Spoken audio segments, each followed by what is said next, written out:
Okay, so we haven't had a chance to work with function machines yet as a class, but I know that in Algebra 1 you've talked about them. So what a function machine is just a machine that when you put an input in, you get an output out.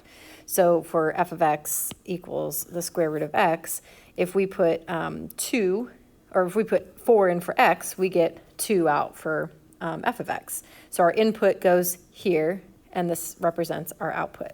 So when it says Jared put an input of 6 into the function g of x equals negative onto g of x and got an output of negative 16, what does that actually mean? Well, that means he did this.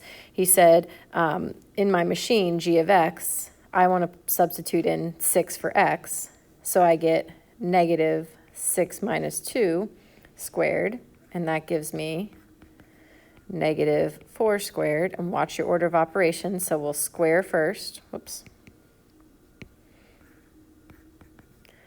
So we'll have negative 16. Okay, so then he wanted to try f of x equals the square root of x as his next function in the order. So what he's trying to do is put the machines in a certain order. So the order that he wants to do is start with g of x, and then whatever you get from there, plug it into f of x. So what he's saying is take this output, and that is now the input for f of x. So we're saying f of negative 16, and that would be the square root of negative 16. But there is a problem, isn't there? Because we can't take the square root of a negative number. So this negative in front of the 16 poses a problem. Okay, so our problem is that we can't take the square root of a negative number. All right, because it's not possible to take the square root of negative 16, it can be said that negative 16 is not in the domain of the function f of x.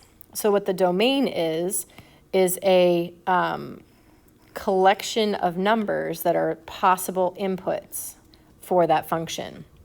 So think about two other numbers that are not part of the domain of f of x. So really you could have said, two other numbers not in the domain could be really any negative number. So whatever negative number you decided to put there would have worked. Then describe the domain. In other words, what are all of the numbers that can be used as inputs for the function of f of x? So the domain could be all numbers that are bigger than 0, right? Because, and even equal to 0, because we can take the square root of 0. So the domain would be all numbers greater than or equal to